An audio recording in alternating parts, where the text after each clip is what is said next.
Olá, este é o Conexão. Afinal de contas, existe ou não um relógio biológico nas mulheres que avisa que é o momento de engravidar?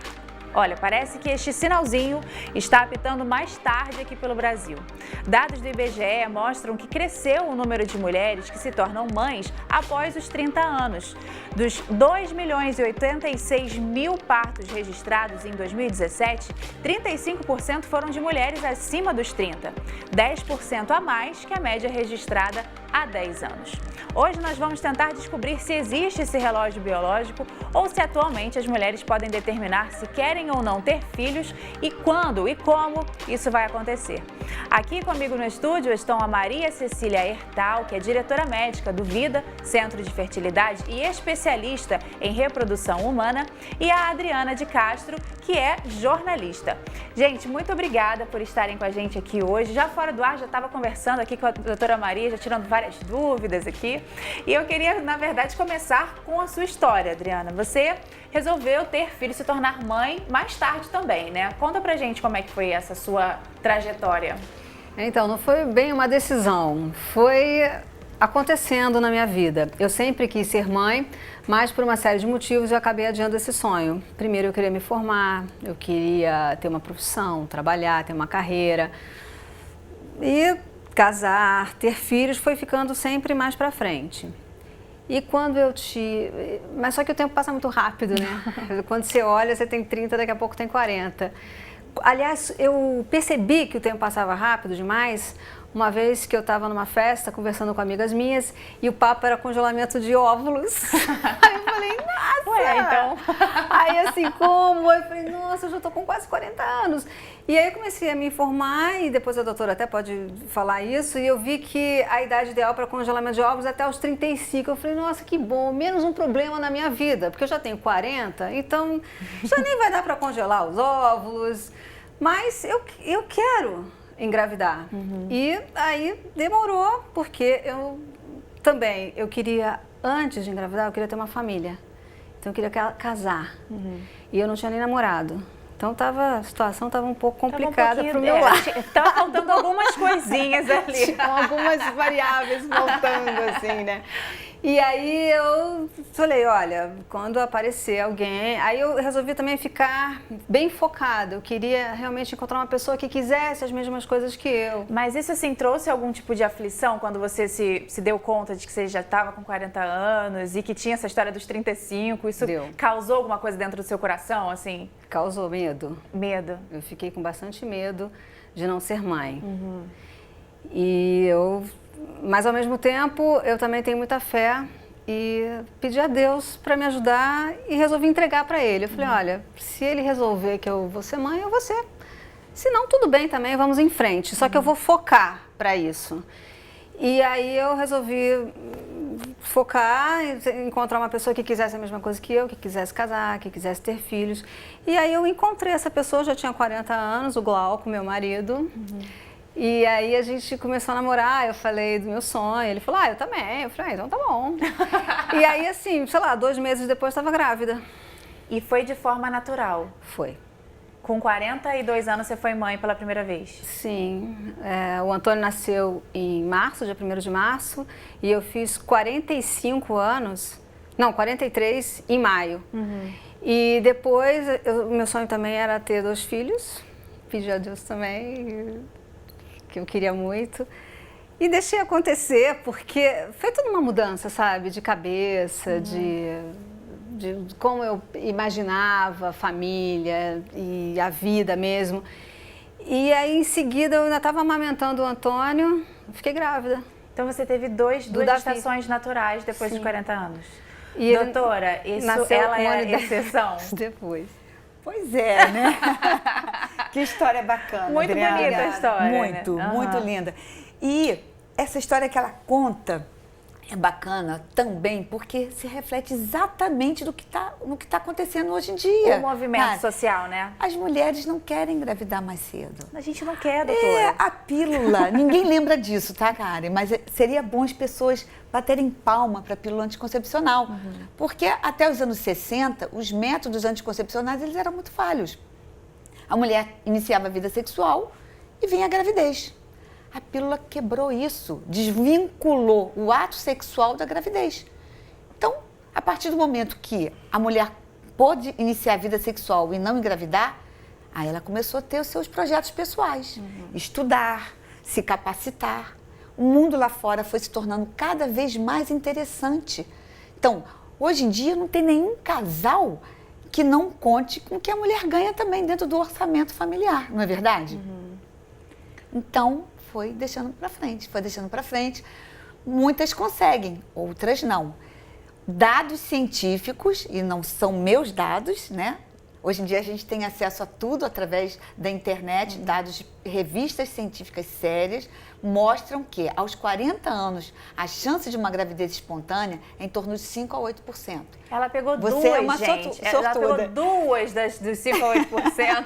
Exatamente, mas eu não estou sozinha, graças a Deus. Graças a Deus. 5%, e foi por causa disso que eu também comecei a escrever um blog. Vamos sobre falar sobre esse isso. assunto. Assim, como é que essa gravidez realmente ela mudou? Você falou, mudou a cabeça, parece que mudou mesmo até a sua vida, né, toda, né? Tudo, completamente. Porque também a gente vai vivendo e vai modificando os nossos sonhos. Assim que eu entrei para a faculdade de jornalismo e queria muito apresentar telejornal, então apresentava telejornal e esse foi um grande sonho meu que eu conquistei. E depois teve esse outro sonho que era ser mãe, eu queria mais tempo para ser mãe, então fui modificando a minha carreira, às vezes também de forma inconsciente, para ter mais tempo para a família. O seu site é o sermãedepoisdos40.com.br. Exatamente. E aí eu estava falando do site também, porque eu escrevi, a gente tem um blog no site, e aí eu falo sobre a idade certa para ser mãe, que pode ser que a ciência diga essa idade certa para ser mãe, mas eu acho que a gente engravida na idade real, na idade que dá.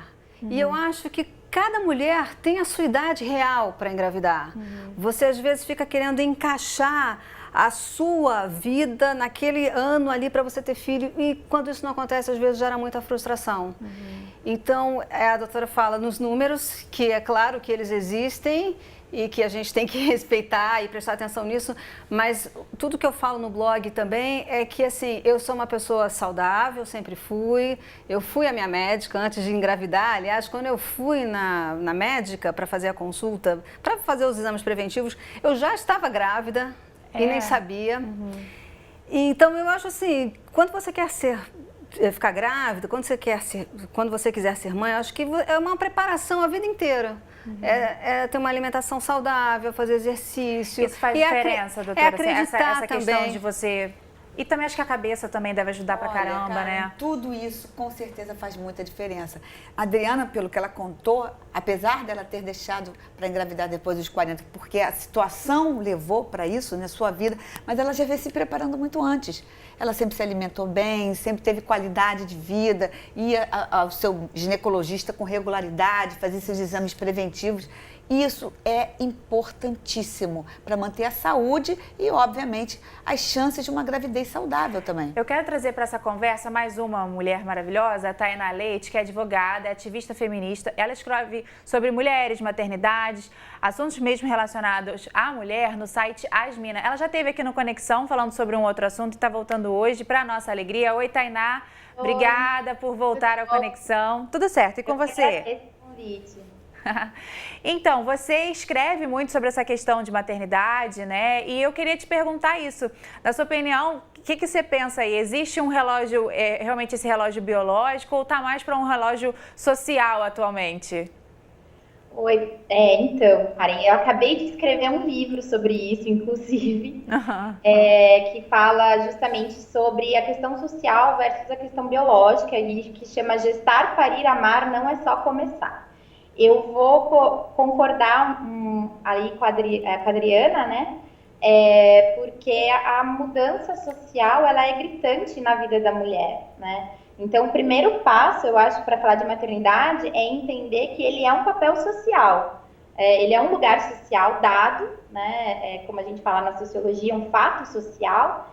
E ele independe da nossa vontade. Então, ser mãe, ele significa uma série de coisas agregadas a esse papel que independem da forma individual como a gente vai viver essa maternidade. Então, eu acredito, sim, que o relógio biológico, ele exista no sentido de que conforme a gente vai chegando perto de uma idade em que, de fato, engravidar se torna mais difícil, né, até pelo que a doutora falou, isso é comprovado, a gente se sente mais pressionada a cumprir esse papel. E né? Tainá, você percebe, não sei, dos comentários que você recebe na coluna e tal, que essa pressão traz uma aflição para as mulheres? Uma preocupação mesmo? Traz com certeza, porque assim, existe um momento no auge da carreira das mulheres, e eu quero de novo aqui sempre fazer uma parte de que estamos falando também de uma classe social muito específica, que tem essa... E muito privilegiada também, né? A gente precisa dizer isso, né?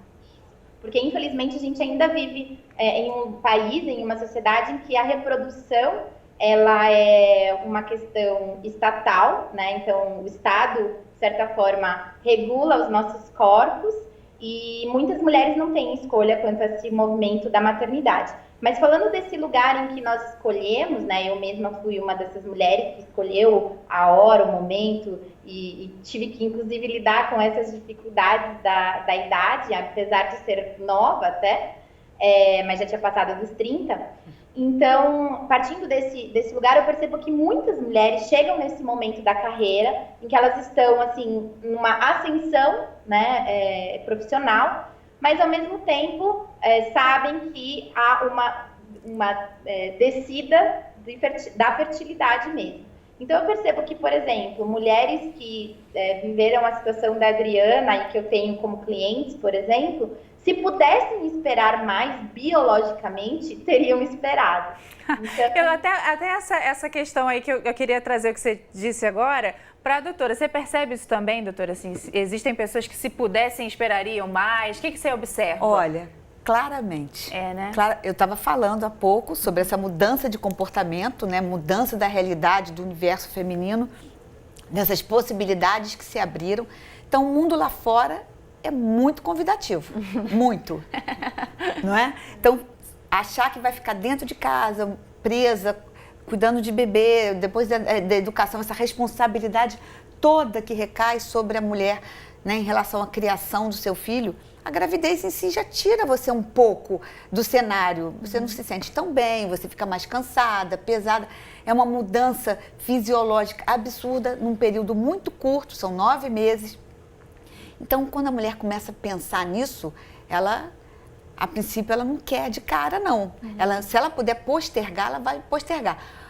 Porém, engravidar depois dos 40 anos é muito, muito gostoso. É muito bacana. É chato falar isso, porque a gente sabe da dificuldade deixando a gente aqui nervosa, gente. Que as mulheres têm depois dos 40. Então, eu tenho muita responsabilidade no que eu digo, isso. Claro. Mas engravidar depois dos 40 significa uma estabilidade emocional, uma estabilidade financeira. Você já conquistou algumas coisas, você já viveu esse universo lá de fora que te chama tanto.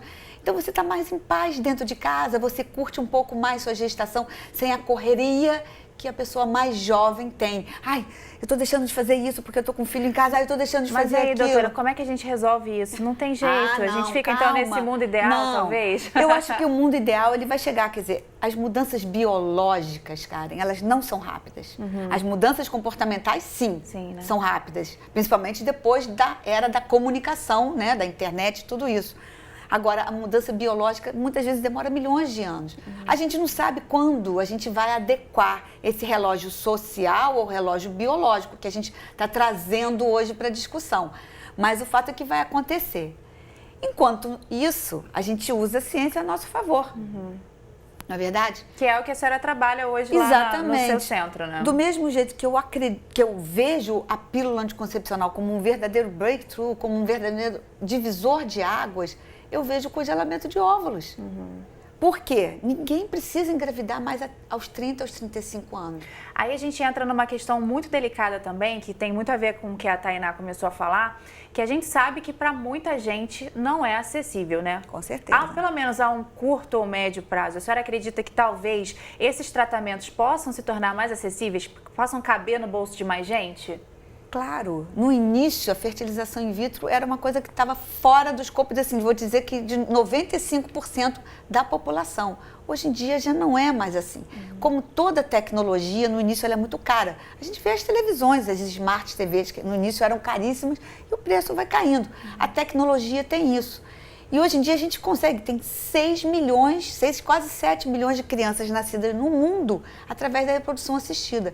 Ou seja, está se tornando, sim, mais acessível e cada vez vai ficar mais, né? Existem programas dentro das próprias clínicas de reprodução assistida que a gente chama de programas de baixo custo, onde a gente atende uma população mais carente, que não tem realmente a disponibilidade financeira. Mas a gente acredita que com o tempo a tecnologia vai ser incorporada aos programas de governo para que a gente possa atender a população como um todo. E tem uma novidade, uma pesquisa que eu achei assim, super interessante, que pode trazer até tornar um pouco mais leve ser mulher, que é a relação que eles conseguiram fazer entre a idade do pai também e a saúde do filho, né? Não é só a questão da idade da mãe mais a preocupação, né? Graças a Deus, Amém, né? Senhor. Amém, Senhor! Porque a vida inteira essa responsabilidade ficou nos ombros das mulheres. E hoje em dia, já há algum tempo, a gente já sabe que não é assim. E essa pesquisa, que foi assim, muito robusta, foi um trabalho muito robusto, eles analisaram mais de 40 milhões de crianças nascidas e conseguiram separar a idade paterna e correlacionaram algumas alterações, não só na gravidez que aquela mulher teve, como nas crianças. Algumas alterações, algumas doenças de ordem psiquiátrica, síndromes genéticas que foram totalmente correlacionadas com a idade paterna. A gente tem até uma imagem, gente, dessa pesquisa, é uma pesquisa nova até, né? Recente. É nova. E aí, então, se tanto a mãe quanto o pai, a idade, então vão influenciar. Com certeza. Podem influenciar, na verdade, Podem né? influenciar. É óbvio que pessoas como a Adriana E o Glauco, né? Mas que existe uma chance, com certeza, da idade trazer um peso e uma dificuldade na a fertilidade. gente está vendo aí o site onde tem essa pesquisa. Eu acho que a pesquisa está em inglês, mas quem tiver a possibilidade de ler e tentar usar aí os métodos de tradução pela internet, dá para você ler a pesquisa também nesse site, que é uma pesquisa super nova, por isso até que não deve ter a tradução para o português ainda. Mas é interessante ter essa questão, né, Adriana? É interessante, Karen, mas eu acho uma pena, né? Porque é mais um peso, né? Para os casais que querem ter filhos. E aí mais essa, né? Porque a pessoa está ali querendo ser mãe, querendo ser pai, e ainda vê mais uma pesquisa dessa. Eu acho muito importante as pessoas se informarem, mas eu gosto também de sempre ver o outro lado, né? Gosto de frisar também que eu não estou sozinha. Quero mandar um beijo aqui para as minhas seguidoras, o pessoal que está sempre lendo o site lá. Para falar também essa questão positiva, sabe? Eu acho que a gente é feito de energia, mesmo que você não acredite em Deus, você acredita numa força. Eu acho que quando você quer alguma coisa, como diz lá o Paulo Coelho, o universo conspira para que você consiga. Eu acredito em sonhos. Eu acho que quando eu quis ser mãe, eu acho que o meu corpo já começou a se preparar para isso. Acredito. Eu recebo muitos e-mails, mensagens de mulheres que foram mães até com 47 anos, 46. Várias que foram mães que já têm filhos de 20 anos, 17, engravidam novamente. As mensagens estão todas lá no Instagram, estão no Facebook. Podia falar, né? As mídias sociais. E isso daí me dá uma enorme alegria. Então, eu acho que também quem está assistindo a gente, para pensar um pouco nesse positivo, estava conversando com a doutora, e existe também um problema que é assim, a pessoa quer engravidar, mas ela não tem nem relação sexual com o marido. Então, como é que vai ter filho? Assim, eu acho que existe também esse problema comportamental, como até a Tainá estava falando, que esse problema social também, que tudo fica por conta da mulher, que ela tem que... Esse tem que fazer socorro, né? Dá até uma dor nas costas. É verdade, repercutir tudo que tem a Tainá que fazer. Essa questão, porque assim, eu já vejo essa pesquisa de uma outra forma pelo fato de que acaba tirando o peso de que a mulher é que tem que se preocupar com a idade dela. O homem também, né? Queria até ouvir a opinião da Tainá sobre isso, Tainá. O que você acha, assim? É bacana a gente ter essa pesquisa ou não? O que você pensa?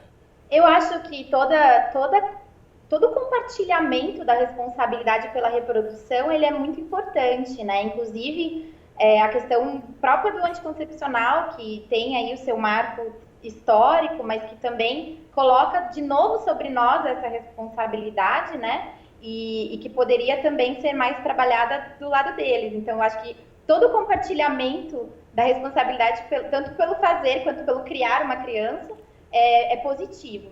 Mas eu queria fazer um comentário sobre essa questão do relógio e do que a Adriana estava falando também, que é a maternidade compulsória, né, que a gente fala, que é olhar como a maternidade como uma obrigação e como uma etapa que tem que ser cumprida na vida das mulheres, né? Então, a gente vê, eu fiz parte durante 2 anos de grupos de mulheres tentantes, né? E o próprio gestar, ele é colocado socialmente como um defeito. Se você não é capaz de gestar, você não é uma mulher completa. Então, a maternidade vem na vida da mulher para te completar, para te fazer encontrar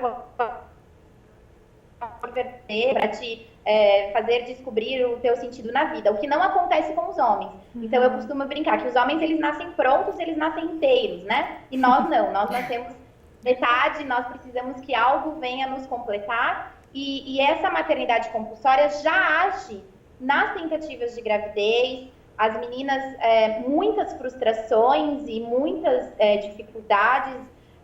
Eu entendo o que a Adriana está falando e concordo, mas eu quero trazer também esse outro lado, porque quando você está nessa jornada de tentar engravidar e não consegue, pode ser um pouco violento ouvir esse tipo de coisa, porque às vezes você está lá fazendo sexo loucamente, levantando as pernas para cima, colocando um termômetro na tua vagina todo dia para medir tua temperatura, né? Fazendo 1000 coisas, exames, alimentação e tudo mais. E aí ainda vem você tem que relaxar, você tem que pensar positivo, você tem que isso, isso é muito pesado. E é só sobre a mulher, de novo. Então, na época, né, a gente fez 1000 exames e tal, e assume-se que o problema está na mulher. Né? Ninguém sequer se questiona que o problema pode talvez não estar na mulher. Então... E assim, Tainá, eu acho interessante você trazer essas questões e a gente ter vários pontos de vista aqui, que isso é super importante, super rico, porque acho que é falando que a gente consegue se livrar desses pesos, né? Que é tanto para cima da mulher e assim, e a importância de deixar também a mente saudável durante esse período, né? Se você vai ter filho ou não, quando você vai fazer isso, se você vai se organizar financeiramente, se você tem essa possibilidade também, né, de se organizar, é sempre importante falar, né, doutora Maria? Pois é, na realidade, assim, o que eu queria colocar o instinto da maternidade, ele foi impresso lá atrás, para que a gente povoasse o mundo. Virou uma coisa instintiva. Ficou muito em cima da mulher, porque é a mulher que gesta. É nela que cresce a barriga, os sintomas são nela e tal. O homem sempre foi responsável por caçar. A gente está olhando isso historicamente, né? De botar comida dentro de casa e tal. E a mulher tinha os filhos, cuidava, educava. Só que realmente a coisa mudou absurdamente. E eu sou testemunha dessa mudança. Eu sou de uma época, é chato falar nisso, né? Mas que as mulheres iam sozinhas às consultas. Estava realmente nas costas dela o problema da infertilidade, quando elas não conseguiam engravidar. Hoje em dia é totalmente diferente. A gente vê que a sociedade mudou como um todo. O homem também está mudando, porque ele já assume que o problema é dele, ele vai à consulta também. Hoje em dia eles participam muito mais da gestação, do parto, eles assistem, estão lá com a mulher ajudando na respiração, vamos lá dando apoio físico, emocional, a presença deles. Então, isso tudo vem mudando de maneira paulatinamente à medida que a sociedade está exigindo. Eu acho que o homem está até gostando disso. Tomara, né, gente? Não, eu vejo isso claramente. Eles estão gostando de participar mais. E é legal, então, a gente ouvir isso, né? Assim, infelizmente, lógico, o nosso tempo acabou, né?